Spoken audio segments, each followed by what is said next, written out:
열왕기하 16장. 르말랴의 아들 베가 제17년에 유다의 왕 요담의 아들 아하스가 왕이 되니 아하스가 왕이 될 때의 나이가 20세라. 예루살렘에서 16년간 다스렸으나 그의 조상 다윗과 같지 아니하여 그의 하나님 여호와께서 보시기에 정직히 행하지 아니하고 이스라엘의 여러 왕의 길로 행하며 또 여호와께서 이스라엘 자손 앞에서 쫓아내신 이방 사람의 가증한 일을 따라 자기 아들을 불 가운데로 지나가게 하며 또 산당들과 작은 산 위와 모든 푸른 나무 아래에서 제사를 드리며 분향하였더라. 이때에 아람의 왕 르신과 이스라엘의 왕 르말랴의 아들 베가가 예루살렘에 올라와서 싸우려 하여 아하스를 에워쌌으나 능히 이기지 못하니라. 당시에 아람의 왕 르신이 엘랏을 회복하여 아람에 돌리고 유다 사람을 엘랏에서 쫓아내었고 아람 사람이 엘랏에 이르러 거기에 거주하여 오늘까지 이르렀더라. 아하스가 아수르 왕 디글랏 빌레셀에게 사자를 보내 이르되 나는 왕의 신복이요 왕의 아들이라. 이제 아람 왕과 이스라엘 왕이 나를 치니 청하건대 올라와 그 손에서 나를 구원하소서 하고 아하스가 여호와의 성전과 왕궁 곳간에 있는 은금을 내어다가 아수르 왕에게 예물로 보냈더니 아수르 왕이 그 청을 듣고 곧 올라와서 다메섹을 쳐서 점령하여 그 백성을 사로잡아 기르로 옮기고 또 르신을 죽였더라. 아하스 왕이 아수르의 왕 디글랏 빌레셀을 만나러 다메섹에 갔다가 거기 있는 제단을 보고 아하스 왕이 그 제단의 모든 구조와 제도의 양식을 그려 제사장 우리아에게 보냈더니 아하스 왕이 다메섹에서 돌아오기 전에 제사장 우리아가 아하스 왕이 다메섹에서 보낸 대로 모두 행하여 제사장 우리아가 제단을 만든지라. 왕이 다메섹에서 돌아와 제단을 보고 제단 앞에 나아가 그 위에 제사를 드리되 자기의 번제물과 소제물을 불사르고 또 전제물을 붓고 수은제 짐승의 피를 제단에 뿌리고 또 여호와의 앞 곧 성전 앞에 있던 놋제단을 새 제단과 여호와의 성전 사이에서 옮겨다가 그 제단 북쪽에 그것을 두니라. 아하스 왕이 제사장 우리아에게 명령하여 이르되 아침 번제물과 저녁 소제물과 왕의 번제물과 그 소제물과 모든 국민의 번제물과 그 소제물과 전제물을 다 이 큰 제단 위에 불사르고 또 번제물의 피와 다른 제물의 피를 다 그 위에 뿌리라. 오직 놋제단은 내가 주께 여쭐 일에만 쓰게 하라 하매 제사장 우리아가 아하스 왕의 모든 명령대로 행하였더라. 아하스 왕이 물두멍 받침의 옆판을 떼내고 물두멍을 그 자리에서 옮기고 또 놋바다를 놋소 위에서 내려다가 돌판 위에 그것을 두며 또 안식일에 쓰기 위하여 성전에 건축한 낭실과 왕이 밖에서 들어가는 낭실을 아수르 왕을 두려워하여 여호와의 성전에 옮겨 세웠더라. 아하스가 행한 그 남은 사적은 유다 왕 역대지략에 기록되지 아니하였느냐. 아하스가 그의 조상들과 함께 잠에 다윗성의 그 열조와 함께 장사되고 그의 아들 히스기야가 대신하여 왕이 되니라. 좋은 날입니다. 성령님께서 오늘도 여러분들의 심령 가운데 큰 은혜와 평강으로 함께하여 주시기를 주님의 이름으로 축복합니다. 저는 오늘 여러분들과 함께 열왕기하 16장 말씀으로 마귀의 종이 맞이하게 될 최후, 이런 제목으로 은혜를 나누기로 원합니다. 우리가 신앙생활을 하다 보면 중요한 결단의 순간을 맞이할 때가 있습니다. 내가 무엇을 선택해야 될지, 신앙적으로 어떤 선택을 해야 될지, 이런 위기의 순간, 결단의 순간이 찾아온다는 것이죠. 하나님을 선택할지 세상을 선택할지, 혹은 하나님의 뜻을 선택할 것인지, 혹은 마귀의 유혹을, 마귀의 뜻을 선택할 것인지, 그 선택의 갈림길에 설 때가 있습니다. 자, 그런데요, 우리가 무엇을 선택하는지는 우리의 자유이지만 그러나 그 선택에 따른 대가를 치러야 된다는 것을 우리는 기억해야 합니다. 하나님의 뜻을 선택하면 하나님은 우리 가운데 영광의 면류관을 주실 것입니다. 당장에는 내가 손해보는 것 같고 당장에는 내가 얻을 것이 없어 보인다 할지라도 하나님의 뜻을 선택할 때 하나님은 반드시 우리를 구원하시고 영광의 면류관을 줄 것이다 약속하십니다. 그러나 우리가 마귀의 뜻을 선택할 때, 마귀는 모든 것들을 다 줄 것처럼, 다 약속하는 것처럼 보이지만 마귀의 뜻을 선택하고 나면 결국은 파멸적 대가를 치러야 된다는 것을 성경은 가르치고 있습니다. 자, 오늘 여러분들과 살펴볼 인물, 바로 아하스라는 인물이 바로 그 교훈을 우리 가운데 가르쳐주는 인물입니다. 자, 오늘 아하스의 이야기를 한번 살펴보면서 아하스는 어떤 선택을 했는지, 그리고 그 아하스의 선택이 어떤 대가를 치루어야만 했는지 그 이야기 한번 살펴보기를 원합니다. 자, 1절부터 4절까지는요, 아하스에 대해서 평가하고 있습니다. 아하스가 어떤 왕이었느냐에 대해서 이야기하는데, 그런데 아하스는 남유다 왕임에도 불구하고 그는 이스라엘의 여러 왕들의 길로 행했다라고 평가받습니다. 불명예스러운 평가입니다. 남유다의 왕이면 다윗의 길로 행했다라는 평가가 나와야 하는데 그는 여로보암처럼 아합처럼 여러 이스라엘의 왕들처럼 하나님을 등진 악한 왕이었다라고 그렇게 평가를 받습니다. 실제로 남유다의 20명의 왕 가운데 가장 악한 왕 1등, 2등으로 뽑히는 게 바로 이 아하스입니다. 물론 그 뒤에 므낫세라는 왕이 나오지만 거의 동급 정도로 여겨지는 그런 왕이 바로 이 아하스 왕이다. 가장 악한 왕이었다 평가받을 수 있는 왕입니다. 산당 제사는 물론이고요. 성경에서 이야기하기를 작은 산 위에 푸른 나무 아래에서 드릴 수 있는 모든 우상 숭배의 방법을 다 동원했다. 그렇게 이야기하고 있고 심지어는 자신들의 조상이 다 물리쳤던 가나안 땅의 우상 숭배를 다시 다 끌어들여 온 그런 왕이었다라고 그렇게 평가를 하고 있는 거 보니 그는 참으로 배은망덕한 왕이었고 우상 숭배, 다신교적인 그런 왕이었다라는 것을 알 수가 있죠. 그런데 그에 대한 평가 중에 좀 눈에 띄는 평가가 있습니다. 그게 뭔지를 보니까 그가 몰록 숭배를 했다라는 것이죠. 자기 자식을 불 위에 지나가 태워 죽이는 그런 인신제사를 드렸다라는 것이죠. 여러분, 인신제사는요, 북이스라엘 왕들도 하지 않던 것입니다. 그런데 남유다의 왕이 그런 악한 일을 했다? 이거 말도 안 되는 일이죠. 자, 왜 그랬을까요? 아니, 그는 어쩌다 이 지경에까지 이르게 되었을까요? 그런 부분들을 우리는 살펴봐야 되겠습니다. 자, 그런데 그러면 그 배경에 대해서 어디서 이야기하고 있는지 보니까 5절부터 9절까지 그가 이렇게 정말 우상숭배를 다 받아들이고 심지어는 인신제사까지 하게 된 그 배경에 대해서 이렇게 이야기를 하고 있습니다.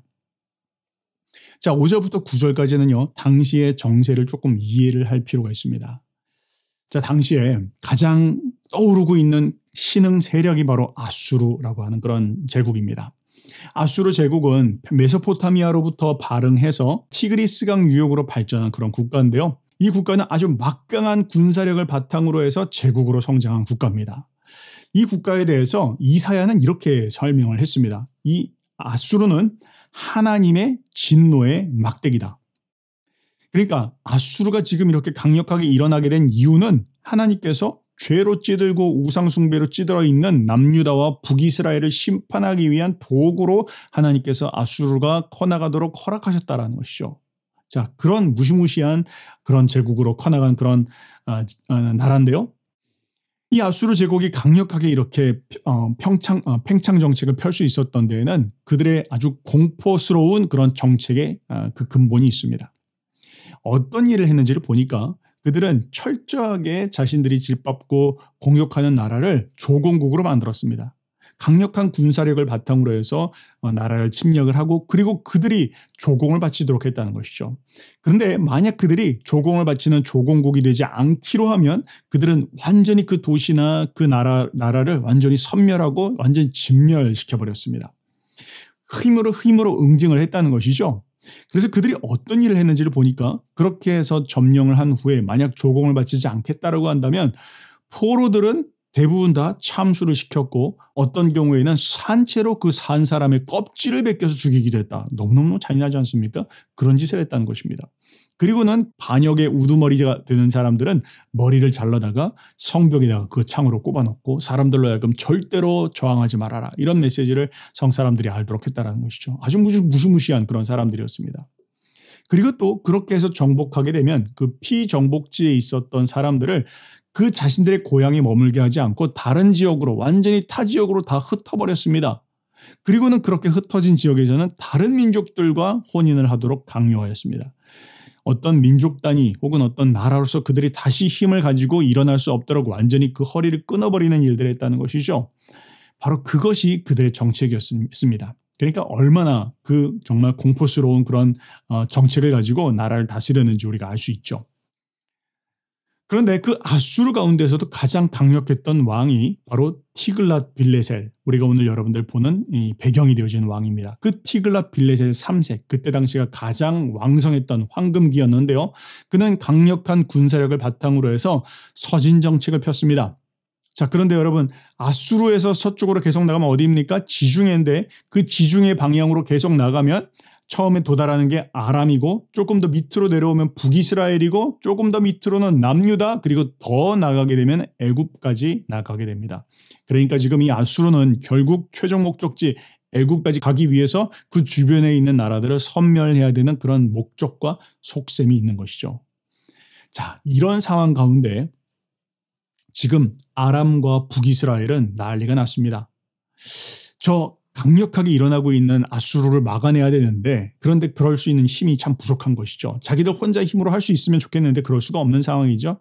그리고 그래서 그들이 하게 된 게, 이제까지 그들은 원수지간이었습니다. 북이스라엘, 아람 매일 투닥거리는 그런 사이였죠. 그런데 그들이 이제 손을 잡기로 결정을 합니다. 동맹을 맺어서 공동의 적인 아수르를 막아내자고 한 것이죠. 자, 그런데 그래도 문제가 됩니다. 이유는 무엇입니까? 그렇게 두 나라를 합쳐도 군사력이 충분치가 않습니다. 그래서 그들이 꾀를 내게 된 게 남유다와 함께 손을 잡자. 야, 남유다, 너희도 우리랑 합체해서 저 아수르를 상대하자. 그래야 우리가 겨우 저 아수르가 계속해서 남아하는 것을 막아낼 수 있다라고 그렇게 꾀를 내었다는 것이죠. 자, 그런데요. 그런 상황 가운데에서 이 남유다의 생각은 조금 달랐던 것 같습니다. 당시의 왕이 누군지를 보니까 바로 오늘 나오는 이 아하스라고 하는 왕이 바로 그 당시의 왕이었습니다. 자, 아하스는 무엇을 생각했습니까? 아하스는 생각하기에 지금 뭐 북이스라엘과 또한 그 위에 있는 아람과 손을 잡아서 아수르를 상대하는 것도 그렇게 나쁘지 않은 선택이지만, 그런데 계산기를 두드려 보는 것이죠. 그런데 만약에 아수르에게 지게 되면 어떻게 되어질까? 아수르가 어떻게 정복한 나라를 다루고 있는지를 남유다 왕은 너무나 잘 알고 있습니다. 그런 가운데에서 생각을 해보니 차라리 저 북이스라엘과 그 위에 있는 아람과 손을 잡느니 아수르와 손을 잡는 게 낫겠다, 그렇게 판단을 한 것이죠. 그리고는 그들의 동맹에 들어가지 않기로 결정을 합니다. 그랬더니 난리가 났습니다. 아람과 북이스라엘 차원에서 입장에서 생각을 해보면, 위에서는 지금 아수르가 내려오고 밑에서는 남유다가 우리와 동행하지 않고 아수르와 손을 잡고 우리를 상대하겠다? 진짜 큰일이 난 것이죠. 그러니까 반드시 지금 이 아수르를 죽여야만 되는 그런 상황에, 남유다를 죽여야만 되는 그런 상황에 처하게 된 것입니다. 자, 그런 상황에서 오늘 이야기가 펼쳐집니다. 남유다는 지금 위기의 순간입니다. 북이스라엘 그리고 아람이 같이 손을 잡고 남유다를 침공하려고 벌써 한 번 침공을 했고요. 두 번째 침공하는 그런 상황 가운데 되어 있습니다. 풍전등화입니다. 어떻게 될지. 남유다는 굉장히 작은 나라입니다. 싸울 수 없는 그런 상황이에요. 자, 그런데 그런 상황 가운데에서 이 아하스에게 구원자와 같은 자가 나타납니다. 누굽니까? 바로 그게 우리가 잘 알고 있는 선지자 이사야입니다. 자, 이사야 선지자가 바로 이 아하스 왕 때 활동을 한 선지자였는데요. 아하스 왕에게 이사야가 찾아가서 이야기합니다. 왕이시여, 두려워하지 마십시오.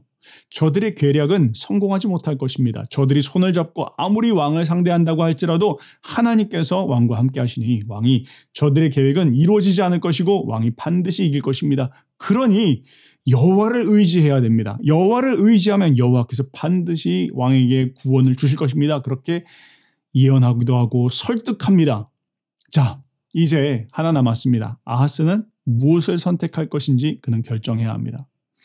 아하스는 여호와 하나님을 선택할 것인지, 혹은 자신이 기존에 결정했던 정책 아수르와 손을 잡아서 저 두 왕 북이스라엘과 남유다를 상대할 것인지, 그런 결정이 남았다라는 것입니다. 선지자 이사야는 이야기합니다. 아수르를 의지하면 안 됩니다. 아수르를 의지하면 망하는 길입니다. 하나님을 의지해야 됩니다. 여호와 하나님을 의지해야만, 그래야만 이 전쟁에서 승산이 있습니다. 그렇게 지금 이야기합니다. 자, 그런 가운데에서 아하스가 갈등합니다. 갈팡질팡했겠죠. 그러고 나서 이제 아하스가 최종 결정을 하게 되는데, 그 결정이 오늘 16장 7절부터 9절에 나옵니다. 이렇게 나옵니다. 아하스가 아수르 왕 디글랏 빌레셀에게 사자를 보내 이르되, 나는 왕의 신복이요 왕의 아들이라. 뭡니까? 아수르를 섬기기를 결정했다는 것이죠. 무엇을 버리고요? 여호와를 버리고 하나님을 버리고 신앙을 버리고 아수르를 따르기로 결정했다는 것입니다. 그러면서 이야기합니다. 이제 아람 왕과 이스라엘 왕이 나를 치니 청하건대 올라와 그 손에서 나를 구원하소서. 자기를 구원해 줄 자가 여호와신데 여호와를 버리고 아수르를 선택하기로 결정했다는 것입니다.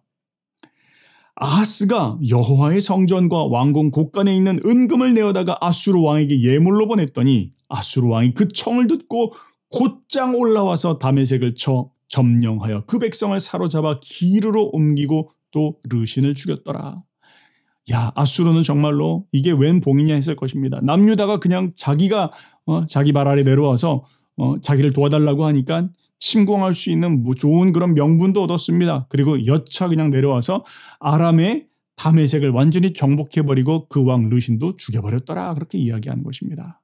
자, 여러분 여기까지만 보면 별로 그렇게 손해본 장사 같아 보이지 않습니다. 남유다의 아하스 나름대로 정책적으로 잘 판단한 것처럼 보입니다. 그렇게 나쁜 선택이 아닌 것처럼 보인다는 것이죠. 그런데 이제 앞으로 펼쳐질 일이 문제입니다. 자, 앞으로 어떤 일이 벌어지는지 그 다음에 10절부터 20절까지 이야기가 나오는데요. 그렇게 해서 전쟁에서 이기게 된 이 아하스가 얼마나 고마웠겠습니까? 그래서는 그 아하스가 티글랏빌레셀을 찾아갑니다. 티글랏빌레셀이 마침 지금 다메섹을 정복하고 난 후에 그 다메섹에 와 있습니다. 그런데 당시에 아수르의 왕들은요, 정복을 한 다음 정복지에 가서 그냥 혼자 가만히 있는 게 아니라 자신들이 섬기고 있던 그 신들의 제단을 거기다 가지고 왔던 것 같아요. 그런데 그때 지금 아하스가 이 티글랏빌레셀을 찾아간 것이죠. 그런데 그 티글랏빌레셀을 찾아갔는데 거기 뭐가 있습니까? 떡하니 자리 잡고 있는 게 있는데 아수르 신을 섬기는 그 아수르 신의 제단이 거기에 있는 겁니다. 그런데 이 제단을 보는데 어떻습니까? 유다에서 자기가 섬겼던 예루살렘에 있는 번제단에 비해서는 너무나 화려한 겁니다. 아름답기도 하고 크기도 하고 그가 아마 그것을 보면서 감탄했던 것 같아요. 이야, 바로 이거구나. 이들이 전쟁을 치르는 것마다 혁혁한 공을 세우고 전쟁마다 다 이기는 이유는 바로 이 아수르의 신을 제대로 섬겼기 때문이구나 라고 그는 판단을 했다는 겁니다. 그건 어떻게 합니까? 그가 그 아수르의 신을 섬기기로 결정하고 그 제단의 치수를 골고루 다 잽니다. 구석구석 치수를 재고 모양을 본을 떠서 그것을 예루살렘에 있는 자기 제사장에게 보냅니다. 그리고 이야기하기를 이 제단을 만들어라 그렇게 이야기를 했다는 것이죠. 그리고는 그가 그렇게 해서 티글랏빌레셀을 만나고 나서 다메섹에서 예루살렘으로 돌아오자마자 그는 여호와의 제단, 그 번제단은 한쪽 구석으로 밀어놓고 이제 자기가 만든 새로운 제단 위에서 제사를 드리기를 시작합니다. 자, 15절에 이렇게 이야기합니다. 아하스 왕이 제사장 우리아에게 명령하여 이르되 아침 번제물과 저녁 소제물과 왕의 번제물과 그 소제물과 모든 국민의 번제물과 그 소제물과 전제물을 다 이 어떤 제단이요? 이 큰 제단, 지금 내가 새롭게 만든 제단, 아수르의 제단, 아수르 신을 섬기는 이 제단 위에 불사르고 또 번제물의 피와 다른 제물의 피를 다 그 위에 뿌리라. 오직 놋제단은, 이 놋제단은 뭡니까? 여호와의 제단, 하나님의 제단입니다. 이 여호와의 제단은 내가 주께 여쭐 일이 있을 때만 쓰게 하라. 뭘 말합니까? 특별하게 이 제단은 특별한 일이니까 그걸 위해서만 귀하게 모시라는 게 아니고 한쪽으로 구석으로 밀어놓은 이 제단은 거기서 내가 점을 칠 거다. 여러분, 하나님의 뜻을 구한다고 했을 때 지금 이 표현은 당시에는 동물의 내장을 까다가 내장에 있는 그런 모습들을 보고 나서 점을 치는 데 사용을 했습니다. 그러니 지금 여호와를 무슨 취급을 하고 있는 겁니까? 무장점쟁이 취급을 하고 있는 것입니다. 그러한 여호와를 정말로 아주 폄하하고 아주 졸개신 정도로 취급하는 유례없는 폐악질을 했다는 겁니다. 누가요? 바로 이 아하스 왕이 그렇게 했다는 겁니다. 야, 정말 이 남유다의 왕이 이럴 수가 없는 일인데 하나님께 정말로 배은망덕한 폐악질을 한 그런 왕이 바로 이 아하스 왕이었다는 것이죠. 하나님을 선택하지 않고 세상을 선택한 것이고 하나님을 선택한 것이 아니라 아수르를 선택한 것이고 하나님을 선택한 것이 아니라 마귀의 뜻을 따라 살아가겠다라고 결정하고 선택을 했다는 것이죠. 자, 여러분, 그 대가가 어떻게 될까요? 하나님을 버리고 마귀를 선택하면 그 대가가 어떻게 되어질까요? 성경은 이렇게 말하고 있습니다. 역대하 28절이 병행 구절인데요. 이렇게 말합니다. 아수르 왕 디글랏빌레셀이 그에게 이르렀으나 누구에게요? 아하스에게 이르렀으나 아하스의 위기의 순간 그를 찾아왔으나 그를 돕지 아니하고 도리어 그를 어떻게 해요? 공격하였더라. 아하스가 여호와의 전과 왕궁과 방백들의 집에서 재물을 가져다가 아수르 왕에게 주었으나 그에게 유익이 전혀 없었더라. 돌아오는 게 없었다는 것이죠. 이에 이 아하스 왕이 권고할 때 더욱 여호와께 범죄하여 자기를 친 다메섹 신들에게 제사하여 이르되 아람 왕들의 신들이 그를 도왔으니 나도 그 신에게 제사하여 나를 돕게 하리라 하였으나 그 신이 아하스와 온 이스라엘을 망하게 하였더라. 뭘 말하는 것입니까? 남유다 왕은 철저하게 아수르에 의해서 마귀에 의해서 이용당하다가 버림받게 되었다라는 것을 지금 이야기하고 있는 것입니다. 여러분, 오늘 이 말씀을 통해서 우리가 깨달을 수 있는 교훈은 무엇입니까? 마귀는요, 결코 우리를 잘해줄 마음이 없습니다. 우리가 진짜 궁하고 어려울 때, 우리가 뭔가를 줄 수 있을 때, 그렇게 생각하고 있을 때, 우리를 이용할 가치가 있다고 여길 때 마귀는 우리를 회유하고 협박하기도 하고 우리에게 모든 것을 다 줄 수 있을 것처럼 우리를 유혹합니다. 그러나 우리가 그 순간 영적으로 깨어있지 못해서 그 마귀가 내미는 손을 타협하고 잡는 순간, 그에게 수그리고 그와 함께 뭔가 해보겠다라고 결정하는 순간 우리 인생은 나락으로 떨어진다는 것을 우리가 명심해야 될 것입니다. 마귀는 우리를 종으로 삼습니다. 그리고는 마귀는 우리에게 쓴물단물 다 빨아먹습니다. 그리고 결국 우리가 쓸모없을 때 우리를 비참하게 내어 던진다는 것을 성경은 이야기하고 있는 것입니다. 여러분, 오늘 말씀을 통해서 우리가 생각해보고 또 결단해야 합니다. 혹시 여러분 가운데에서 지금 위기의 순간이고 아주 중요한 결정을 내려야 되는 그런 순간 가운데 있는 분들 혹시 계십니까? 그렇다면 여호와 하나님을 선택하시기 바랍니다. 하나님을 선택할 때 하나님께서 우리에게 구원을 약속하십니다. 당장이 보이는 그 어떤 것이 아니라 할지라도 하나님은 우리 가운데 영광의 멸류관을 씌워주실 것입니다. 그러나 사단 마귀는 우리에게 필요한 것들을 다 빨아먹고 난 후에 우리를 놀이개처럼 쓸모없을 사용하고 그리고 쓸모없는 순간이 되었을 때 우리를 정말 처참하고 비참하게 버린다라는 것이 성경이 우리 가운데 이야기하고 있는 영적인 진리입니다. 속지 맙시다. 영적으로 깨어 있읍시다. 내가 지금 누구의 손을 잡고 있는 것인지, 여호와 하나님을 따라 나가고 있는지, 그분의 뜻을 순종하며 나가고 있는지, 혹은 마귀의 놀이기가 되어서 마귀와 함께 놀고 있고 마귀의 뜻을 쫓아 살아가고 있는 세상을 선택하고 있는 것은 아닌지 잘 선택해야 할 것입니다. 성경은 우리 가운데 불분명하게 이야기하지 않습니다. 명확하게 말합니다. 그 끝은 파멸이다. 그 끝은 놀이기가 되는 것이고 버림받고 철저하게 비참한 지경에 이르는 것이다. 영적으로 깨어있어라. 내 백성아, 바른 선택을 하여라. 지금 이야기하고 있습니다. 여러분, 오늘 이 아하스의 말씀을 통해서, 아하스의 이야기를 통해서 바른 교훈을 받고 하나님의 뜻을 선택하는, 그렇게 해서 승리하시는 저와 여러분들 되시기를 주님의 이름으로 축복합니다.